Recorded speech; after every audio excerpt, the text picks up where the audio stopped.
अस्सलाम वालेकुम दोस्तों, मैं हूं हकीम हाफिज़ रहमान और आप देख रहे हैं हमारा यूट्यूब चैनल हर्बल हॉस्पिटल। जी हां दोस्तों, कैसे हैं आप सब? उम्मीद करता हूं सब खैरियत से होंगे। दोस्तों, बात करते हैं हमारे आज के टॉपिक की।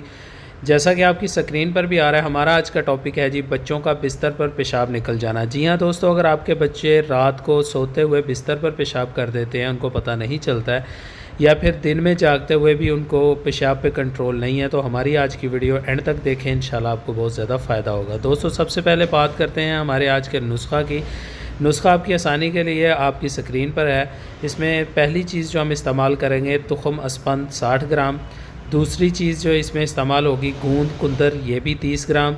इसके अलावा तीसरी और आखिरी चीज़ जो हम इसमें डालेंगे, गेरू मिट्टी 30 ग्राम। ये सिर्फ़ 3 चीज़ें आपने पंसार स्टोर से ले आनी है।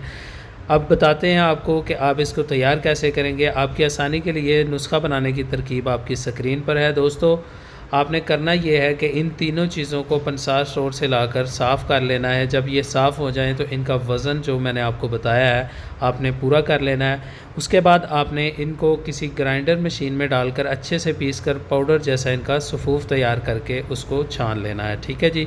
छानने के बाद आप इसको डिब्बा में महफूज कर लें। मेडिसिन तैयार है। बात करते हैं इस मेडिसिन को इस्तेमाल कैसे करेंगे। तो दोस्तों, ये मेडिसिन आप बच्चों को सुबह और शाम इस्तेमाल करवाएंगे। ठीक है जी। इसकी मिकदार ख़ुराक जो होगी वो होगी काले चने के बराबर। ठीक है जी। ये आप ताज़ा पानी के साथ सुबह और शाम बच्चों को इस्तेमाल करवाएं। इंशाल्लाह चंद दिन का इस्तेमाल आपको जो बच्चों को ये इंतहाई शर्मनाक जो मसला है बच्चों और बड़ों को, ये इंशाल्लाह मुकम्मल तौर पर ठीक हो जाएगा। और हमें अपनी दुआओं में ज़रूर याद रखें। चैनल पर नए हैं तो चैनल को सब्सक्राइब कर लें, दोस्तों के साथ शेयर करें। इंशाल्लाह मिलते हैं नेक्स्ट वीडियो में। तब तक के लिए अल्लाह हाफिज़। अल्लाह निगहबान।